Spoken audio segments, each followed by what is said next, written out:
नमस्ते, मी doctor Amol Ashok Suryavanshi, Shri विश्वगोविंद Ayurveda clinic आणि panchakarma centre, Govindnagar.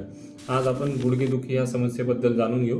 गुडघेदुखी ही clinically आम्ही जास्तच पाहणाऱ्या समस्यांपैकी एक आहे, ज्याच्यात गुडघ्यामधले जे काही वंगण आहे, ज्याला सायनोव्हियल फ्लुइड असं म्हणतो, ते झिजणे आणि त्याच्यानंतर त्याची जे कार्टिलेज आहे किंवा त्याची गादी आहे ती झिजते.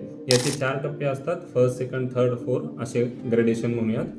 ज्याच्यात पहिले फक्त स्थानिक गुडघ्याच्या ठिकाणी वेदना होणे, चालताना दुखणे किंवा गुडघ्यातून सांध्यांमधून कटकट असा आवाज येणे. जसं ही समस्या वाढत जाते तसं दुखण्याची तीव्रता वाढत जाते आणि पर्यायाने तिथे सूज पण येते आणि सांधा हा कधी लाल पण होत असतो आणि त्याची तीव्रता ही जास्त होते. इवन बसून उठताना असेल, झोपलेले असताना असेल, झोपेत पाय दुखणे असेल, ह्या पण समस्या जाणवतात. आणि एक स्टेज असे येते की थोडा वेळही तुम्ही चालू शकत नाही किंवा उभं राहू शकत नाही. यावेळेस असं समजायचं की त्याचं ग्रेडेशन वाढलेलं आहे.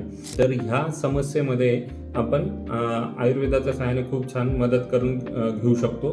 सांधा हा झिजण्यापासून किंवा सांध्याचं प्रत्यारोपण होण्याच्या पासून वाचण्यापासून. याच्यात मॉडर्न सायन्समध्ये फक्त वेदनाशामक औषधांच्या पलीकडे नंतर याच्यात सांधा बदलणे हा एक शेवटचा पर्याय उरतो.